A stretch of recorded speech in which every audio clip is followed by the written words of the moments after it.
First of all আমার কাছে যেটা মনে হয় যে যে আউটগুলো আপনারা বলছেন প্রত্যেকটাই ভালো বলে আউট হয়েছেন। প্রথম টেস্টে যদি আমরা দেখি যে মমিনুলের ৮০ রানে যে আউটটা চমৎকার একটা ডেলিভারি ছিল। এইখানেও যদি মমিনুলের ফার্স্ট ইনিংসে আউটটা আমরা দেখি যে কিছু করার ছিল না, কারণ সে সুইপ খেলেছিলেন, ইনসাইড এজ লেগে টোয়ে লেগে আউট হয়েছেন। তো এই ধরনের আউট হলে আসলে কিছু বলার থাকে না। জয়ের যেটা আউট হয়েছেন সেকেন্ড ইনিংসে, সেটাও বলটা নিচে নেমে গিয়েছিল, ভালো একটা বল ছিল। তো দুই টেস্টে আসলে টিমের সাথে থেকে আমার কাছে যেটা দেখে মনে হচ্ছে যে সবাই খুব এক্সপিরিয়েন্স এবং সবাই খুব তাদের উইকেটটার যত্ন নেওয়ার চেষ্টা করছেন। প্রত্যেকটা বল যেভাবে আসলে খেলা উচিত সেইভাবেই তারা খেলার চেষ্টা করছেন। তো আলহামদুলিল্লাহ আমার কাছে মনে হয় যে যদি আমরা লাস্ট 25 বছরের টেস্ট ক্রিকেট দেখি যে একটা টেস্ট ম্যাচ ভালো হওয়ার পরে কিন্তু যেই অপোনেন্টই হোক, পরের টেস্ট ম্যাচে হয়তো আমরা একটা কলাপস করি। তো আল্লাহর রহমতে 3টা ইনিংসেই কিন্তু আমাদের ব্যাটসম্যানরা ওই জায়গা থেকে বের হয়ে এসেছে কনফিডেন্স। হ্যাঁ, অনেকে হয়তো বা বলবে যে দুর্বল টিম, কিন্তু আমার কাছে মনে হয় যে আপনি যদি তাদের বোলিং অ্যাটাক দেখেন, যাদের ওদের ফাস্ট বোলারের বল কিন্তু 140তেই বল করেন এবং লেফট আর্ম স্পিনারটাও খুব চমৎকার জায়গায় বল করেন।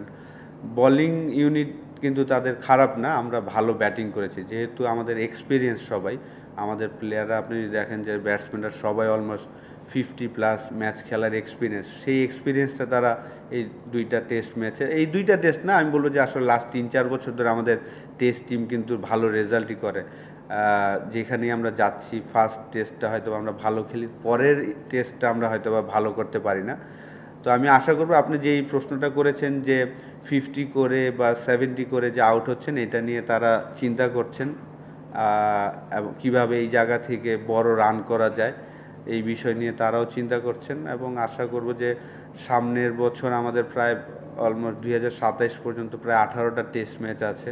তো ওই ম্যাচগুলোতে আমরা প্লেয়াররা অলরেডি তাদের একটা গোল সেট করা আছে, ওইভাবেই আসলে তারা প্রিপারেশন নিচ্ছে এবং খেলছে। 249 উইকেট হয়েছে, সাকিবের 246 ছিল। থার্ড বোলার হিসেবে আমাদের মিরাজ আছে 209টা উইকেট নিয়ে। তো এখন কম্পিটিশন হয়তো বা তাইজুল এবং মিরাজের সাথে হবে আর কি। তারা আমাদের এই লাস্ট 8-9 বছরের যদি আমরা দেখি টেস্ট ক্রিকেট হিস্ট্রিতে দুইজনই ডোমিনেট করছে, দুইজনই বাংলাদেশের বোলার। এবং হাসান মুরাদের ডেবু হয়েছে, লাস্ট 2টা ম্যাচ খেললো এবং অনেক দিন ধরেই কিন্তু আসলে সিলেক্টররা এবং ম্যানেজমেন্ট তাকে কিন্তু টিমের সাথে রাখছেন রেগুলার। তো হাসান মুরাদ কন্টিনিউ ডোমেস্টিক ক্রিকেটে ভালো বল করে যাচ্ছিলেন বলেই তাকে এই উপহারটা দেওয়া হয়েছে এবং সে ভালো করেছেন। আমি আশা করব যে যখনই অপরচুনিটি আসবে হাসান মুরাদও তার বেস্টটা দেওয়ার চেষ্টা করবেন। তো কম্পিটিশন তাইজুলের জন্য কিন্তু মিরাজ থাকবে। তো দুইজন মিলেই আসলে নেক্সট 18টা টেস্ট ম্যাচে যেন তারা ভালো করতে পারে, এটাই আশা থাকবে। না, আমি ওইটা মনে করি না। যেভাবে আপনার 3টা ইনিংস আমি দেখেছি, আমার কাছে মনে হয় যে আমাদের একটা বড় প্রবলেম হয় যে আমাদের খেলাটা কিন্তু অনেক বড় আর 3 মাস 4 মাস পর পর হয়। ওই জায়গাটাতে আসলে প্লেয়ারদের অ্যাডজাস্টমেন্ট করাটাও একটু মুশকিল হয়ে যায়। আর আপনি জানেন যে লাস্ট 3 বছর ধরে আমরা ফার্স্ট ক্লাস ক্রিকেটে ডিউক বলটা ইউজ করি। ওই জায়গায় কিন্তু আপনি দেখবেন যে একটা সিজনে মমিনুল 390 রান করেছেন কোনো সেঞ্চুরি ছাড়া। তো ডিউক বলে কিন্তু আসলে প্রত্যেকটা বলই চ্যালেঞ্জিং হয়। তো আমাদের প্লেয়াররা যদি সুযোগ হয় না তাদের, যদি তারা আমার কাছে মনে হয় যে ডোমেস্টিক ক্রিকেটে যদি আপনি বড় বড় ইনিংস খেলেন, যখন আপনি ফার্স্ট ক্লাস ক্রিকেটে 200-300 মারবেন, তখন কিন্তু আপনি আশা করতে পারেন যে একটা টেস্ট ম্যাচে এসে আপনি 200-300 করবেন। জয় যেমন 170 করেছে, এটা তার কেরিয়ার বেস্ট ইনিংস। তার আগে কেরিয়ার বেস্ট ছিল সাউথ আফ্রিকার সাথে টেস্ট ম্যাচে, যেটা 139 করেছিল। তো এই জিনিসগুলো আসলে আপনি রাতারাতি এসেই ইন্টারন্যাশনাল ক্রিকেটে বড় ইনিংস খেলাটা আশা করাটা আমাদের ঠিক হবে না। এই জিনিসগুলো আসলে ডোমেস্টিক ক্রিকেট থেকে আসতে হবে, তখন আপনি ইন্টারন্যাশনাল ক্রিকেটে করতে পারবেন। কিন্তু এটা আমি বিশ্বাস করি যে আমাদের প্লেয়াররা যেভাবে প্রিপারেশন নিচ্ছে এবং খেলছে এখন, আমরা সামনে যত টেস্ট ম্যাচ দেখবেন বড় বড় ইনিংস দেখতে পারবেন আমাদের প্লেয়ারদের থেকে। যেহেতু আসলে এটা একটা টিম গেম, ইন্ডিভিজুয়াল গেম চিন্তা করে না। যদিও আমি ব্যক্তিগতভাবে মনে করি যে ইন্ডিভিজুয়াল পারফরমেন্স করলেই টিম পারফরমেন্সটা হয়, কিন্তু এমন একটা সিচুয়েশনে ছিল যে আমাদের অলরেডি 500 রান হয়ে গিয়েছে এবং আমরা বিলিভ করি যে আয়ারল্যান্ডের 10টা উইকেট নিতে আমাদের যে ওভারটা ছিল, হ্যাঁ আপনি চাইলে আরও 1 ঘন্টা খেলাতে পারতেন, কিন্তু আসলে জিনিসটা সুন্দর লাগবে না স্পিরিট অফ ক্রিকেটে হয়তোবা। এই কারণেই আমাদের ম্যানেজমেন্ট চিন্তা করেছে যে না, যেহেতু মমিনুল কাছাকাছি আছে তাকে অপরচুনিটি দেওয়া হয়েছিল, কিন্তু আনলাকি সে করতে পারেনি। না আলহামদুলিল্লাহ, আমি আসলে আমি যখন ছিলাম মুশফিকের ডেবু হয়েছে আমার সামনে, এবং মমিনুলের টেস্ট ক্যাপটা আমি পরিয়েছিলাম গলে যখন তার ডেবু হয়েছিল 2013-তে। এছাড়া আর বাকি সবার সাথে আমার ডোমেস্টিকে হয়তো বা এক টিমে কিছু কিছু টিমে খেলেছিলাম, আর এগেনস্টে খেলা হয়েছে। তো আলহামদুলিল্লাহ সবাই খুব সুন্দর মতো নিয়ে আসলে অ্যাকসেপ্ট করেছেন, এবং আমিও আমার চেষ্টা করছি যে আমার এক্সপিরিয়েন্সগুলো তাদের সাথে শেয়ার করার।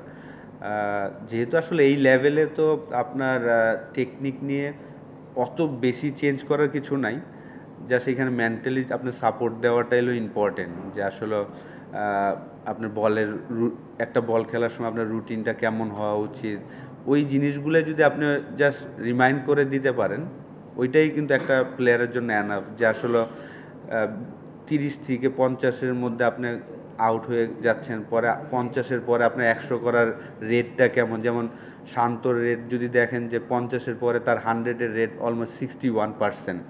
তো এই জিনিসগুলো যদি আপনি জাস্ট একটা প্লেয়ারকে একটু রিমাইন্ড করে দিতে পারেন যে তুমি 50-এর পরে 100-এর রেট কিন্তু তোমার 61, মানে তুমি 30 থেকে 50 করতে যে হার্ডওয়ার্কটা করবা তারপরে কিন্তু তোমার জন্য ইজি।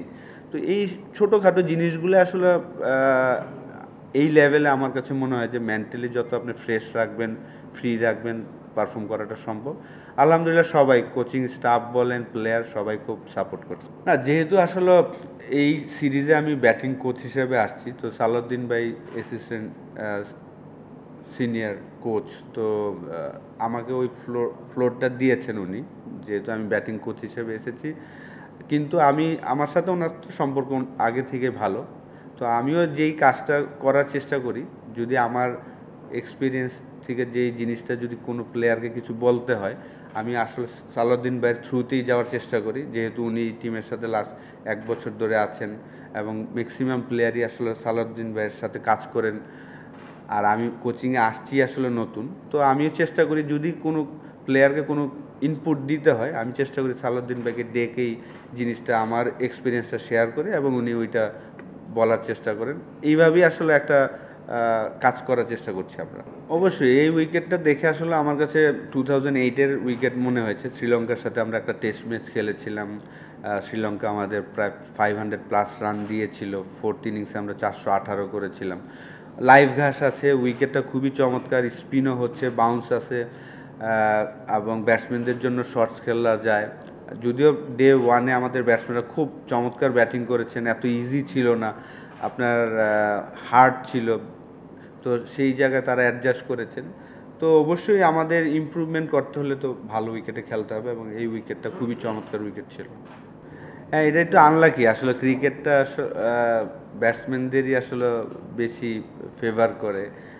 আনলাকি তাইজুল যেভাবে আসলে পারফর্ম করে যাচ্ছেন প্রত্যেকটা টেস্ট ম্যাচে, আপনি যদি দেখেন যে সাকিব থাকাকালীনও সে পারফর্ম করেছেন, সাকিব চলে যাওয়ার পরে এখন লিডিং রোলে আছেন। তো অবশ্যই টিম থেকে তো আমাদের একটা মিটিং হয় প্রত্যেক খেলার শেষেই, এরকম অ্যাচিভমেন্ট, যেমন আমাদের জয় 1000 রান করেছেন টেস্ট ক্রিকেটে, তো ডেফিনেটলি এমন কিছু তো একটা থাকবেই। কিন্তু হ্যাঁ, বোলারদের জন্য একটু আনলাকি। না, সাকিব থাকাকালীনও কিন্তু অনেক টেস্ট ম্যাচে লিড করেছেন। সাকিব শুধু ব্যাটিং করেছেন, হয়তো বা একটা ইনিংসে বল করেননি, আরেক ইনিংসে বল করেছেন। তাইজুল কিন্তু আর কি, বিশেষ করে এশিয়াতে খেলা হলে কিন্তু তাইজুলের গুরুত্বটা খুব ইম্পর্টেন্টভাবেই দেখে আর কি সব। ওই মেসেজটাই ছিল যে আমরা সবসময় যাদের সাথেই খেলি, যে দেখা যায় যে আপনি যদি, আমরাও যখন খেলতাম সেম একটা টেস্ট ম্যাচে আমরা ভালো খেলি, পরের টেস্ট ম্যাচে হয়তো বেশি ফোকাস হয়ে যায় বা বেশি রিল্যাক্স হয়ে যায়, দুইটার কিছু একটা হই আমরা, সেই কারণে কিন্তু আমাদের রেজাল্ট আমরা যেভাবে চাই সেভাবে হয়নি। যদি আপনি সাকিব আল হাসান কেন আর কি র্যাঙ্কিং 1 নাম্বার লম্বা সময় ছিল, সে তার ইমোশনটা ধরে রাখতে পারতো বলেই আর কি, যে ভালো করলেও নর্মাল, খারাপ করলেও নর্মাল। তো আমাদের প্লেয়াররাও যদি এই ইমোশনটা যদি আমরা নর্মাল করতে পারি, বিশেষ করে ব্যাটিংয়ে আমাদের কি হয় যে আমরা একটা ইনিংস ভালো খেললে হয় ওভার কনফিডেন্স হয়ে যাই, আগে থেকে চিন্তা করে ফেলি। ওই জিনিসগুলো যদি আপনি না করেন তাহলে আসলে সাকসেসফুল রেটটা বেশি হবে।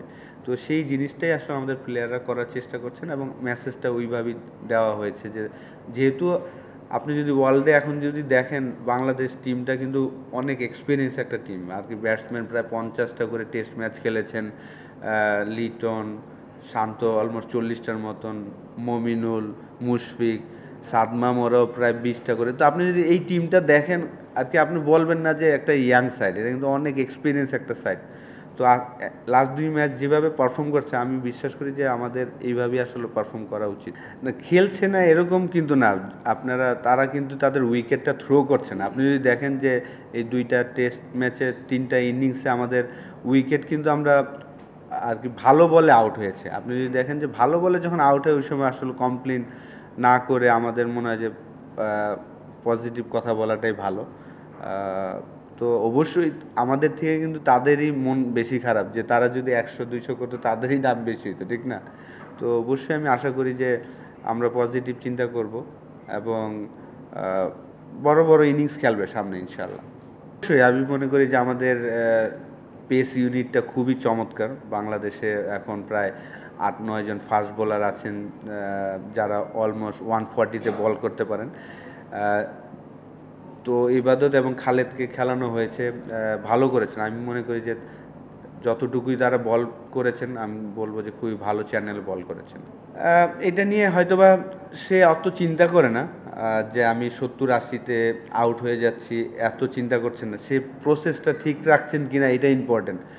এটা নিয়ে আমি আলাপ করেছি ওর সাথে, ওর প্রসেস ঠিক আছে কিনা। আপনি এখন ধরেন ফার্স্ট ইনিংসে যে আউট হয়েছে এইটা তো আপনি কিছু বলতে পারবেন না। এখানে যেমন ফার্স্ট ইনিংসে আউট হয়েছেন এটা আনলাকি পুরা। তো ওর প্রসেস ঠিক আছে কিনা এটা হলো ইম্পর্টেন্ট। তো ও হয়তো বা রানটা নিয়ে অত চিন্তা করছেন না যে আমি কত রান করছি। তারপর আমার ব্যক্তিগত মতামত থাকবে যে, কারণ আমি টেন্ডুলকারের সাথেও যখন কথা বলতাম তারাও কিন্তু দেখতাম যে আসলে 100-এর সময় দেখা যায় যে আগে 90 থেকে 100 করার সময় দেখা যায় যে অনেক সময় নেই। যেমন ওর 100 তবু 100 যদি আপনি খেয়াল করেন এই মাঠেই করেছিল আমাদের সাথে। ওই সময় ওই ওয়ান ডে ক্রিকেটেও কিন্তু সে ওই 10 রান করতে প্রায় 20 থেকে 25 বল লাগিয়েছিল। তো অনেক সময় অনেকে হয়তো বা পার্সোনাল অ্যাচিভমেন্ট নিয়ে চিন্তা করে, অনেকে করে না। তো কিন্তু আমার মনে হয় যে অবশ্যই পার্সোনাল পারফরমেন্স হলেই কিন্তু টিমের রানটা হয়। আর প্রেস কনফারেন্স তো আসলে আমি ন্যাশনাল টিমের হয়ে তো অলমোস্ট আপনার ওই আমার মনে হয় যে গল টেস্টে 190-এর পরে এটা মনে হয় করছি ন্যাশনাল টিমের হয়ে। আর বিপিএলে তো লাস্ট ইয়ার করা হয়েছিল। হ্যাঁ, যেহেতু আমাদের এই চিটাগাংয়ে টি20 আছে 3টা, তো যারা খেলবেন তাদের নিয়ে আমরা কাজ শুরু করে দিয়েছি অলরেডি। 3 দিন ধরেই তারা আসছেন, প্র্যাকটিস করছেন। তো প্রত্যেকটা প্লেয়ারকে নিয়ে আসলে তাদের স্ট্রং পয়েন্ট বা উইক পয়েন্ট নিয়ে আসলে কাজ করার চেষ্টা করছেন। কোচদের একটা প্ল্যান থাকে, ওই প্ল্যান নিয়ে কাজ করা হচ্ছে। আসলে দেখেন যার সময় আমি বলবো যে সে সেরা। এই মুহূর্তে তাইজুলই সেরা। রফিক ভাইয়ের সময় রফিক ভাই ছিলেন, সাকিব তো ওয়ার্ল্ড ক্লাস। তো তাইজুলের যে জিনিসটা আমার মনে হয় যে তাইজুলের সাথে রফিক ভাইয়ের অনেক মিল আছে আমি মনে করি। রফিক ভাই যেমন সকালে আসে, রাতে আর কি একদম সবাই শেষে। সাকিব আবার টোটালি ডিফারেন্ট ছিল, যে ও 4 ওভার বল করলেই ওর মনে হইতো যে না আমার আজকে এনাফ তো এনাফ। ও হয়তো অনেকটা ব্রেন দিয়ে প্র্যাকটিসটা করতো। কিন্তু তাইজুল এবং রফিক ভাইয়ের মিলটা আমার কাছে একরকম লাগে, যে তারা সকালবেলা আসবে, আইসা শুরু করবে, শেষ পর্যন্ত করার চেষ্টা করে এবং পরিশ্রম করেই আসলে তারা খেলার চেষ্টা করছেন। এবং আমি বলবো যে যার সময় তারাই বেস্ট। আমার কাছে মনে হয় দেখেন আমরা মনে হয় 150টা প্লাস টেস্ট খেললাম 25 বছরে। আমাদের প্লেয়ারের সংখ্যা কিন্তু 108টা। তো এই 108টা প্লেয়ার না হয়ে যদি এটা 70-75টা প্লেয়ার হইতো তাহলে হয়তো আমাদের টেস্ট যেই জায়গা যাওয়ার কথা ওই জায়গাটা যেতে পারতাম। কারণ মাঝখানে আমাদের একটা বড় একটা গ্যাপ হয়ে গিয়েছিল। তো এই কারণে আসলে এখন টেস্ট টিমটা ভালো কেন বলছি, ম্যাচের সংখ্যা বেশি, ঠিক না? যে এক একটা প্লেয়ার 100টা টেস্ট খেলেছেন, 70টা টেস্ট খেলেছেন। এরকম যদি আমাদের এই 108টা প্লেয়ার না হয়ে যদি 70-75টা প্লেয়ার হতো, তাহলে হয়তো আমাদের টেস্ট টিমটা একটা জায়গায় থাকতো।